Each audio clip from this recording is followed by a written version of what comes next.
بسم اللہ الرحمن الرحیم۔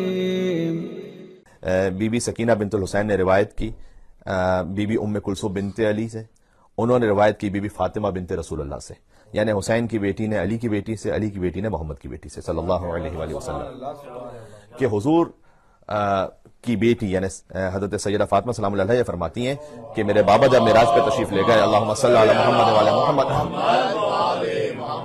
میرے بابا جب معراج پہ تشریف لے گئے تو انہوں نے ایک سفید در اور یاقوت کا بہت بڑا قصر دیکھا، جس کے اوپر یہ لکھا ہوا تھا کہ لا الہ الا اللہ محمد رسول اللہ علی ولی القوم، کہ لا الہ الا اللہ محمد رسول اللہ ترجمہ واضح علی ولی القوم، یعنی علی اس قوم کے مولا ہیں۔ یہ بی بی سکینہ بنت الحسین سے روایت ہے۔ اور جب حضور مکرم اس قصر میں داخل ہوئے تو فرماتے ہیں کہ میں نے اس قصر کے اندر داہنی طرف ایک اور قصر دیکھا جو سرخ عقیق کا بنا ہوا تھا۔ اچھا، اس قصر میں جو پہلے حضور نے مشاہدہ فرمایا، اس میں لا الہ الا اللہ محمد رسول اللہ علی ولی القوم کے ساتھ ساتھ یہ لکھا ہوا تھا کہ بخن بخن لشیعت علی بن ابی طالب، کہ مبارک ہو اور مبارک ہو علی بن ابی طالب کے شیعوں کے لیے۔ جب حضور اندر داخل ہوئے تو ایک اور قصر تھا سرخ عقیق کا، اس کے اوپر لکھا تھا لا الہ الا اللہ محمد رسول اللہ علی الوصی، علی وصی رسول ہے، اور بشر لشیعت علی بن ابی طالب لطیب الولادہ، کہ حبیب آپ خوشخبری سنا دیجئے تمام علی کے شیعوں کو کہ اس لیے کہ ان کی ولادت کو اللہ نے پاک رکھا ہے، لطیب الولادہ۔ اس روایت کی راویہ بی بی سکینہ بنت الحسین ہے، جس بی بی کے نام سے آج مجلس آزاد۔ لہذا بی بی کے نام سے وسیلہ اور توسل، اس کے لیے علماء اور عرفاء نے کم از کم 10 طریقے لکھے ہیں، میں چاہتا ہوں کہ چند آپ کی خدمت میں بیان ہو جائیں۔ کہ سب سے پہلے تو یہ کہ سورہ مریم کی تلاوت کیجیے، اور بی بی رقیہ یا بی بی سکینہ بنت الحسین، جو اہل شام، اہل عراق، اہل ایران رقیہ کہتے ہیں، اور اہل ہند و پاکستان بی بی سکینہ کہتے ہیں، ہدیہ کیجیے سورہ مریم کی تلاوت کر کے بی بی سکینہ بنت الحسین کو، اور دعا مانگیں۔ دوسرا طریقہ ہے دعائے توسل پڑھیں بی بی سکینہ بنت الحسین کی نیابت میں، اور دعا مانگیں۔ تیسرا طریقہ ہے حدیث قصہ پڑھیں اور ہدیہ کریں بی بی سکینہ بنت الحسین کو، اور دعا مانگیں۔ چوتھا طریقہ ہے اما یجیب المضطر اذا دعاہ ویکشف السوء کو 21 مرتبہ پڑھیں اور بی بی سکینہ سلام اللہ علیہ کو ہدیہ کرتے ہوئے دعا مانگیں۔ پانچواں طریقہ ہے ایک استغاثہ، اس استغاثہ کے 7 جملے ہیں الگ الگ، میں اس میں 3 یا 4 آپ کی خدمت میں پیش کروں تاکہ وہ آسان جو جملے وہ آپ کو یاد رہ جائیں۔ یا غیاث المستغیثین کسے یاد نہیں؟ ہر دعا کو میل پڑھنے والے کو یا غیاث المستغیثین یاد ہے، اور وہ دعا بھی سکینہ کے دادا کی سکھلائی ہوئی دعا ہے۔ یا غیاث المستغیثین، اے فریاد کرنے والوں کی فریاد سننے والے، اغثنی، تو میری فریاد کو سن لے، بے مقام السیدہ رقیہ ادرکنی۔ جو یا غیاث المستغیثین اغثنی، یہ جملہ وہی ہے، بے مقام سیدہ رقیہ ادرکنی، ایک مقام پر ہے بے مصاب سیدہ رقیہ ادرکنی، بے نور سیدہ رقیہ ادرکنی، بے شفاعت سیدہ رقیہ ادرکنی۔ اے فریاد کرنے والوں کی فریاد سننے والے، تو میری فریاد سن لے، تجھے سیدہ سکینہ کے مقام کا واسطہ، تجھے سیدہ سکینہ کے مصائب کا واسطہ، تجھے سیدہ سکینہ کے نور کا واسطہ، تجھے سیدہ سکینہ کی شفاعت کا واسطہ، اور پھر آپ دعا مانگیں۔ تو یہ تمام استغاثوں کے طریقے ہیں بی بی سکینہ بنت الحسین سے، جو کہ آج بی بی کے نام کی منت کی مجلس ہے، لہذا میں چاہتا تھا کہ یہ موضوع آپ کی خدمت میں پیش ہو جائے۔ اور ایران کے ایک بہت بڑے عالم ہیں، بزرگ ہیں کافی، لیکن وہ عالم کے ساتھ ساتھ روزہ خان یعنی مصائب کا بیان کرنے والے بھی ہیں، جنہیں مداح کہتے ہیں ایران میں۔ تو امامہ نہیں پہنتے وہ، اور زیادہ تر اب وہ روزہ خان اور مداح کے نام سے زیادہ معروف ہیں، جن کا نام ہے حاج غلام رضا سازگار۔ انہوں نے یہ بات بیان فرمائی، وہ خود بھی بزرگ ہیں، وہ کہتے ہیں کہ ایک اور بزرگ مداحی کرنے والے تھے امام حسین علیہ السلام کی، جن کا نام تھا آغا افشار۔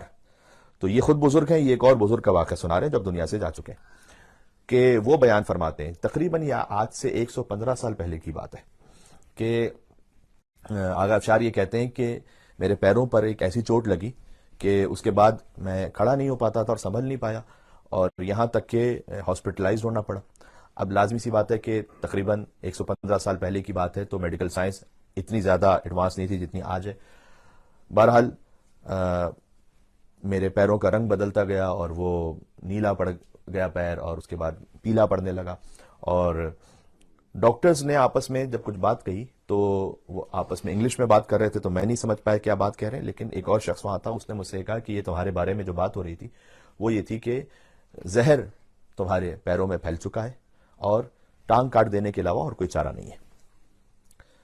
تو آغا افشار یہ کہتے ہیں کہ میں ذاکر امام حسین اور ذاکر بی بی سکینہ تھا، تو اس وقت میں نے دل میں خیال آیا کہ امام حسین علیہ السلام سے توسل کروں، بلکہ اس سے بڑھ کر میں بی بی سکینہ سلام اللہ علیہ سے توسل کروں۔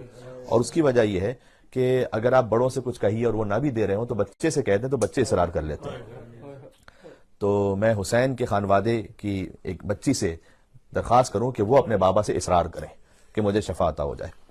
اور وہ کہتے ہیں کہ میں اس رقت میں تھا کہ میں نے آغا صامت بروجردی کے اشعار پڑھنا شروع کیا۔ آغا صامت بروجردی کی قبر آج بھی بروجرد میں ہے، صامتیہ ایک پارک ہے، اس کے اندر ان کی قبر موجود ہے، اور وہ بہت بڑے شاعر گزرے ایران میں جو مرثیہ گوئی کرتے تھے۔ تو انہوں نے تقریباً 30 بند سے زیادہ کا ایک مرثیہ کہا ہے بی بی رقیہ بنت الحسین کے لیے، اور وہ میں نے اشعار دہرانا شروع کیے، اور وہ اس میں سے میں چند مصرے آپ کو سناتا ہوں، اور بڑے منفرد ہیں وہ، کہ بود در شہر شام از حسین دختری، شہر شام میں ایک حسین کی بیٹی تھی، آسی فطرتی فاطمہ منظری، کہ وہ فطرت میں آسیہ تھی، دیکھنے میں فاطمہ تھی، تالیہ مریمی، جو مریم جیسی باوقار تھی، ثانی حاجری، اور حاجرہ کی دوسری تھی، عفت کردگار و عصمت اکبری، جو عفت کردگار بھی تھی اور ایک عصمت اکبری، عصمت کبریٰ پر فائز تھی۔ اس کا ایک مصرع آگے یوں ہے کہ او در 6 سالے 40 سال عقل 40 سال داشت، کہ وہ تھیں تو 3 سال کی لیکن 40 برس کے سن کی عقل رکھتی تھیں۔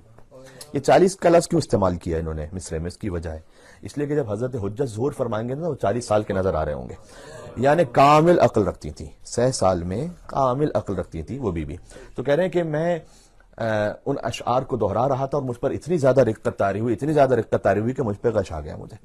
اس کے بعد مجھے کچھ نہیں معلوم، لیکن میں نے اتنا دیکھا اسی عالم غش میں اور عالم خواب میں کہ جو میں نے سوچا تھا وہی ہوا، کہ ایک بیٹی ہے کہ جو اپنے باپ کا ہاتھ پکڑ کے لا رہی ہے اور یہ کہتی ہے کہ یہ میرے اشعار دہرانے والا ہے اور میرے نام کا ذاکر ہے، اے بابا اسے شفا عطا فرمائیے۔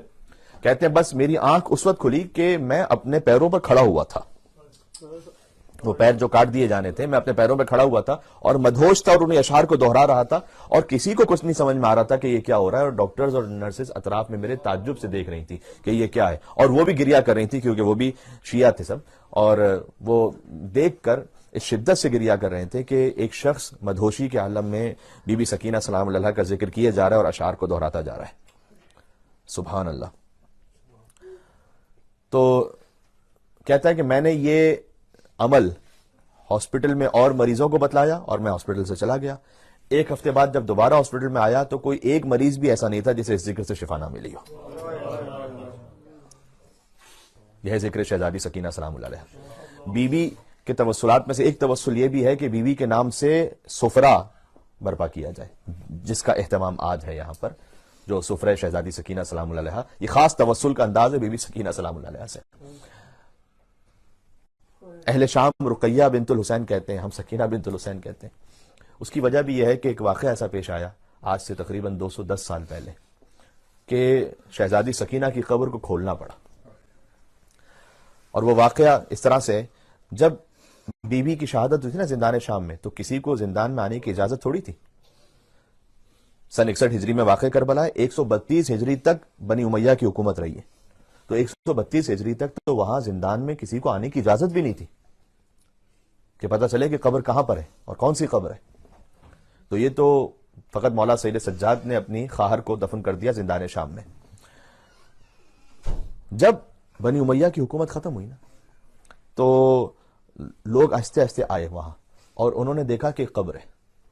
اب یہ قبر کون سی ہوگی؟ تو شام والوں نے سمجھا کہ شاید یہ علی کی کسی بیٹی کی قبر ہو، شاید۔ تو انہوں نے کہا کہ بی بی زینب تو واپس گئی تھی، یہ تو سب کو معلوم تھا کہ بی بی زینب نے تمام مجلس برپا کی تھی، بی بی ام کلثوم بھی واپس گئی تھی، اور بی بی ام کلثوم کا وہ نوحہ کہ جنہوں نے مدینہ پہنچ کر مدینہ تو جدنا لا تقبلینا پڑھا، وہ بھی زبان زد عام تھا.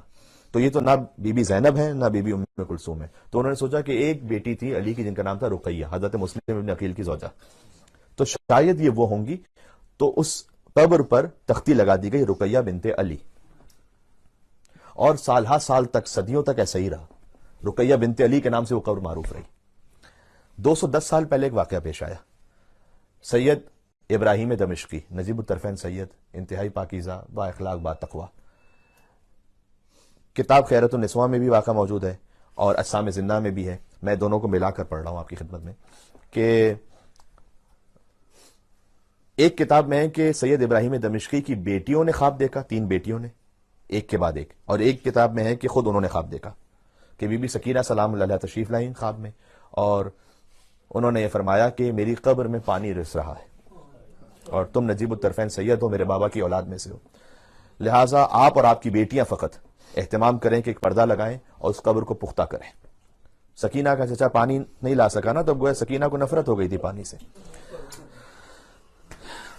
تو ابراہیم دمشقی یہ کہتے ہیں کہ چونکہ 3 دن تک یہ خواب آیا، تو میں گیا اس شہر کے گورنر کے پاس جو ترکی حکومت کی طرف سے وہاں پر تعینات تھا، اور میں نے ان سے جا کر یہ کہا کہ میں نے خواب دیکھا. اور ان کی کریڈیبلٹی اتنی زیادہ تھی کہ سب نے ان پر یقین کیا اور کہا کہ آپ ہی اہتمام فرمائیے. ایک پردہ لگا دیا گیا اور پردے کے اندر ابراہیم اور ان کی 3 بیٹیاں. بعض نے لکھا 1 دن کا واقعہ، بعض نے لکھا 3 دن کا واقعہ. جنہوں نے لکھا 3 دن کا واقعہ انہوں نے لکھا کہ بی بی سکینہ سلام اللہ علیہ کا معجزہ تھا کہ 3 دن تک نہ انہیں بھوک کا احساس ہوا نہ پیاس کا احساس ہوا، اور وہ قبر کی مرمت کرتے رہے. اب تک رقیہ بنت علی لکھا ہوا تھا وہاں. جیسے ہی انہوں نے اس قبر کو کھولا تو قبر ہوتی ہے نا ایک چورس کے انداز میں کہ 2 طرف سے پختہ ہو اور اس کے بعد زمین سے پختہ ہو، لیکن انہوں نے دیکھا کہ جیسے ہی انہوں نے تھوڑی سی مٹی ہٹائی تو ایک لاشا نظر آ گیا. اور واقعاً سوچنے کی بات یہ ہے کہ بیمار امام سید سجاد نے بندھے ہوئے ہاتھوں کے ساتھ، جن ہاتھوں میں ہتھکڑیاں ہوں، اپنی بہن کو زندان شام میں کیسے دفنایا ہوگا. کوئی آلات تو نہیں تھے کہ قبر بنائی جا سکے، قبر کیسے کھودی جائے وہاں. سجاد نے انہی کند ہتھکڑیوں سے قبر کھود کھود کر بس اتنی جگہ بنائی کہ بہن کا لاشا سپرد خاک ہو جائے. اللہ اکبر. ذکر سکینہ سلام اللہ علیہ کی مجلس قبولیت حاجات کے لیے جہاں جہاں تک آواز جا رہی ہے، اور جو جو مومنین اسے سماعت فرمائیں، وہ سب ہماری دعاؤں میں شامل ہیں. اور آپ تمام کی دعاؤں کی نیت سے اور حاجات کی نیت سے میں اس ذکر کو پڑھ رہا ہوں جہاں تک آواز جا رہی ہے. جو مومنین یہاں موجود ہیں وہ بھی، اور جو اسے بعد میں سنیں گے، اور جہاں جہاں تک آواز مومنین کی جا رہی ہے. یا اللہ. کہتے ہیں کہ جیسے ہی ہم نے اس تھوڑی سی مٹی ہٹائی تو ہمیں ایک لاشا نظر آیا، اور ایک چھوٹا سا لاشا تھا 4 سال کی بچی کا. تو ہمیں اتنا سمجھ میں آ گیا. سید ابراہیم دمشقی کہتے ہیں کہ یہ علی کی بیٹی تو نہیں ہو سکتی جو 4 سال کی ہو، تو یقیناً یہ حسین کی بیٹی ہوں گی. تو 210 سال پہلے پتا چلا کہ حسین کی ایک بیٹی زندان شام میں مر گئی تھی، اور وہ قبر وہاں حسین کی بیٹی کی بنی تھی. یا اللہ. تو وہاں رقیہ بنت علی کو ختم کر کے رقیہ بنت حسین لکھ دیا گیا. اس لیے وہ نام رقیہ اب تک وہاں لکھا ہوا ہے بی بی رقیہ کے حرم میں. وہ رقیہ بنت حسین اس لیے لکھا ہوا ہے. اور رقیہ کا مطلب ہے رونے والی، گریہ کرنے والی. تو شام کی عورتوں کو معلوم تو نہیں تھا کہ اس بیوی کا نام کیا ہے، بس کہتے تھے کہ رونے والی مر گئی ہے، جو باپ پر روتی تھی وہ مر گئی ہے.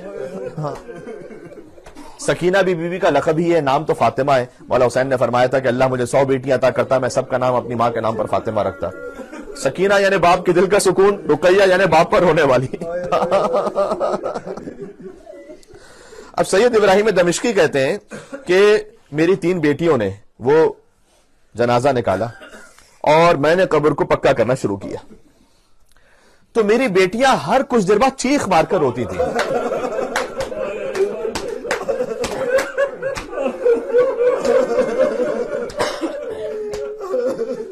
تو میں نے اپنی بیٹیوں سے پوچھا کہ حسین کی بیٹی یقیناً بڑی مظلومہ ہے اور یہاں جتنا گریہ ہو جائے وہ کم ہے، لیکن تم ہر کچھ دیر بعد چیخ مار کر روتی کیوں؟ تو انہوں نے کہا کہ بابا جب ہر کچھ دیر بعد ہماری نگاہ رخساروں پر پڑتی تھی.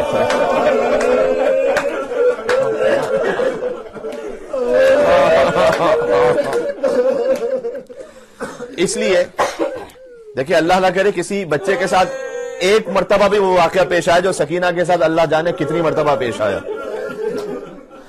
اگر تماچا لگ بھی جائے کسی بچے کو تو یقیناً نشان ہوگا, نیل پڑ جائے گا, کیونکہ بچہ بڑا معصوم ہوتا ہے. 3 سال کے 4 سال کے بچے بڑے معصوم ہوتے ہیں, ہو سکتا ہے نشان ہو جائے, لیکن کچھ دنوں بعد, 1 ہفتے بعد, 10 دن بعد وہ نشان ٹھیک ہو جائے گا. نشان کب ہمیشہ کے لیے باقی رہ جائے گا؟ جب اس ایک تماچے کے اوپر دوسرا تماچا لگ جائے, اور اسی نشان کے اوپر اگر تیسرا تماچا لگ جائے.